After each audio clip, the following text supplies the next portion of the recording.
A graça e a paz de Jesus, amados, retornando com o nosso pão da casa. Hoje nós estamos lendo Daniel, capítulo 8. E Daniel tem outra visão, ainda na época do rei Beltesazar, rei da Babilônia.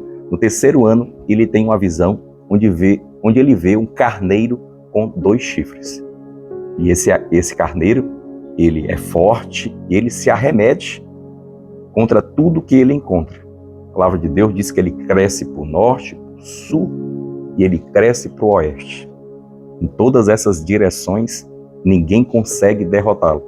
Mas, num dado momento, um bode, que tem um único chifre entre os olhos, ele se levanta do ocidente e ele se arremete a toda velocidade contra esse carneiro com os 2 chifres. E o bode derrota o carneiro, subjuga ele e pisa sobre ele. E esse bode se torna muito forte. A própria palavra de Deus explica, através do anjo que fala com Daniel, a respeito dessa profecia. A profecia se trata ainda dos reinos que viriam após o Império Babilônico. E não só isso, a profecia também trata a respeito dos tempos do fim. Tempos muito longínquos que são ditos ali para Daniel. São tempos ainda muito longe para você, mas esses tempos são os nossos tempos, eles estão chegando, eles chegaram. E na explicação do anjo, aquele carneiro com 2 chifres e muito forte, aponta para o Império Persa, que é representado no capítulo 7 por aquele urso que tem 3 costelas na boca. O bode aponta para o Império grego, a pessoa de Alexandre o Grande.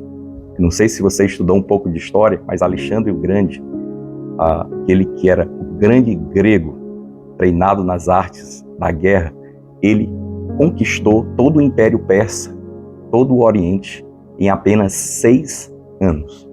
Mas o império dele, o reino, foi muito curto, porque ele morreu muito cedo.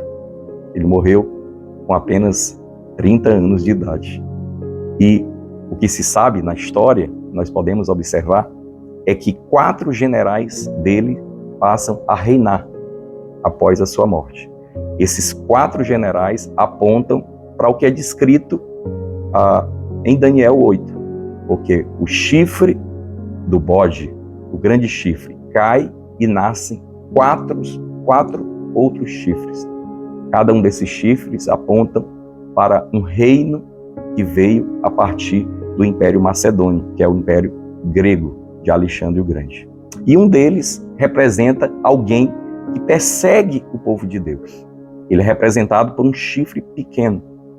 E anos mais na frente, cerca de 300 e poucos anos mais na frente, um desses generais, um desses reinos desses generais, é liderado por uma pessoa chamada Epifânio, Antíoco Epifânio. E ele persegue o povo de Deus, ele entra no templo ali dos judeus e ele profana o local do altar, sacrificando um porco em cima do altar. Você sabe, o porco é algo que é abominável para o judeu. Quer dizer, aquela figura daquele homem aponta para o anticristo. Então, isso é uma personificação do anticristo que aparece várias vezes durante a história, em muitos homens, no meio do Império Romano, através das perseguições de alguns imperadores aos cristãos, através de Hitler na Segunda Guerra Mundial. Tudo foi homens que representaram um tipo de anticristo, mas todos eles representam uma pessoa, aquele que de fato virá, que é o anticristo, que vai se mover com muito poder no final da história.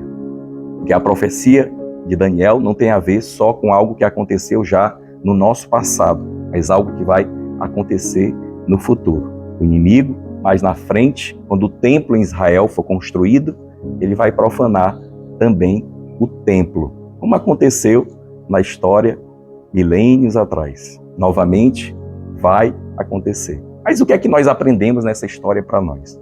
O que nós aprendemos é que Deus já sabe a história toda, do início ao fim. Ele conhece o final. E sabe o que está escrito no final? Os cristãos, os que creem, eles são vencedores ao lado de Cristo. Então nós podemos confiar no dono da história, que já sabe de tudo e que já revelou para os seus filhos.